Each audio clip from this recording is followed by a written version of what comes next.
പ്രമുഖ കമ്പനികളുടെ ഗൃഹോപകരണങ്ങൾ അതിശയിപ്പിക്കുന്ന വിലക്കുറവിൽ. Shaheer agencies, Vazhani road, Ottupara. Phone 9544886228. Thalappally taluk library കൗൺസിലിന്റെ നേതൃത്വത്തിൽ നടത്തുന്ന 2 ദിവസത്തെ Sargotsavam Vadakkanchery government boys higher secondary സ്കൂളിൽ ആരംഭിച്ചു. താലൂക്കിലെ ഗ്രന്ഥശാലകളിലെ UP ഹൈസ്കൂൾ വിദ്യാർത്ഥികൾ ഉൾപ്പെടുന്ന ബാലവേദി കുട്ടികൾ പങ്കെടുക്കുന്ന സർഗോത്സവം നഗരസഭ വിദ്യാഭ്യാസ standing committee chairman CV Muhammad Basheer ഉദ്ഘാടനം ചെയ്തു. സ്റ്റേജ് തര പരിപാടികളും നാളെ സ്റ്റേജ് തര പരിപാടികളാണ് സംഘടിപ്പിക്കാൻ തീരുമാനിക്കുന്നത്.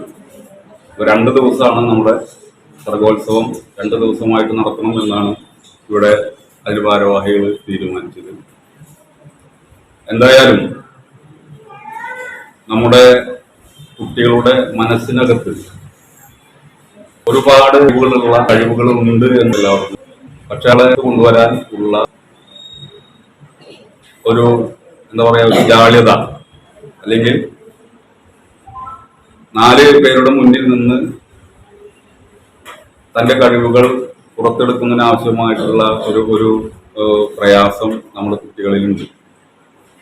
ഇത് പറയാം, നമ്മുടെ സ്കൂൾ അതുപോലെ തന്നെ പരിപാടികളൊക്കെ തന്നെ അതിലൊക്കെ പങ്കെടുക്കുമ്പോഴാണ് നമുക്ക് നമ്മുടെ ഉള്ളിലുള്ള കഴിവുകൾ പുറത്തു കൊണ്ടുവരാൻ കഴിയുക എന്നുള്ളത് നമുക്ക്. Taluk library council secretary KK Jayaprakash അധ്യക്ഷത വഹിച്ചു. G Sathyan, K Vijayanand, DV Chandrasekharan എന്നിവർ സംസാരിച്ചു. കഥ, കവിത, കഥാപാത്ര നിരൂപണം, ആസ്വാദനക്കുറിപ്പ്, ഉപന്യാസം, പെൻസിൽ ഡ്രോയിങ്, കാർട്ടൂൺ രചന എന്നിവയിലായിരുന്നു വ്യാഴാഴ്ച മത്സരങ്ങൾ നടത്തിയത്. വെള്ളിയാഴ്ച സ്റ്റേജ് ഇനങ്ങളായ പ്രസംഗം, മോണോ ആക്ട്, ഗാനാലാപനം, കഥാപ്രസംഗം, നാടൻപാട്ട്, ലഘുനാടകം എന്നിവയിൽ മത്സരം നടക്കും. സമാപന സമ്മേളനം നഗരസഭാ ചെയർമാൻ PN സുരേന്ദ്രൻ ഉദ്ഘാടനം ചെയ്യും. വിവിധ മത്സരങ്ങളിലെ 1ഉം 2ഉം സ്ഥാനക്കാർക്കുള്ള സർട്ടിഫിക്കറ്റ് വിതരണവും വെള്ളിയാഴ്ച നടക്കും. PCV news, Vadakkanchery.